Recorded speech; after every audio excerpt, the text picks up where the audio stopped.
Joëlle Beaulieu a purgé une année de sa peine à l'établissement pour femmes de Joliette. Madame Beaulieu est Ojibwé et travaille comme concierge dans la prison. Maintenant, à titre de demanderesse principale dans un recours collectif, Madame Beaulieu affirme être la patiente zéro de l'éclosion de COVID-19 touchant plus de la moitié des détenus de Joliette. To sum it up, it boils down to not doing enough and doing it too late.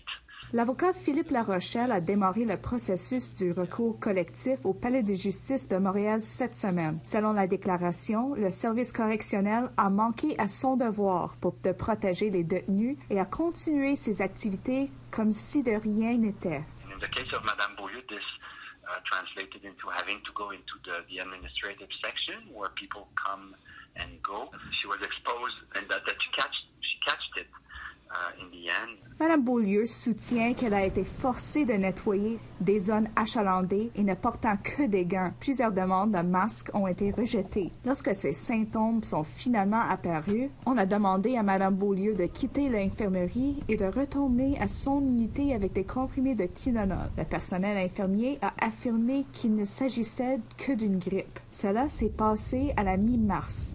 Aujourd'hui, un mois plus tard, plus de la moitié des détenus de Joliette sont atteints de la COVID-19. L'éclosion de COVID-19 à Joliette a attiré l'attention des groupes de soutien nationaux. People can't leave the institution, they can't physically distance, so they can't keep themselves safe and healthy on their own. They don't have control over that. La société Elizabeth Fry se dit également préoccupée par le recours à la ségrégation et par le fait que les renseignements pourraient être cachés aux détenus.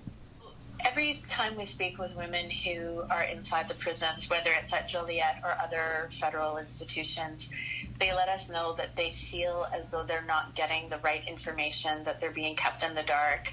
And that's particularly concerning for them because they're trying very hard to participate in keeping themselves safe and healthy. Si le recours collectif est approuvé, les détenus des prisons fédérales admis dans un établissement du Québec après le 13 mars 2020, y compris ceux qui ne sont pas infectés, pourraient recevoir jusqu'à 100 $ en dommages-intérêts pour chaque jour passé en prison au cours de la pandémie. The way things have been handled might be very similar in other provinces, and I don't see why people from other provinces could not do the same thing.